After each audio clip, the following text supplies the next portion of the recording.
So we got a bit of a problem here with our baler. I don't know if you can look in there and see, but the fan, one of the blades came off, punctured a big hole in the radiator. So we'll have to unhook our baler out here in the field and swap onto this other tractor. So that's what we're gonna do. So we got it running.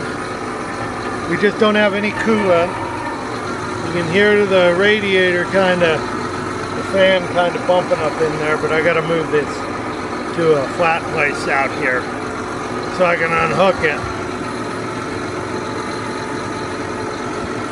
So we'll just kind of go slow.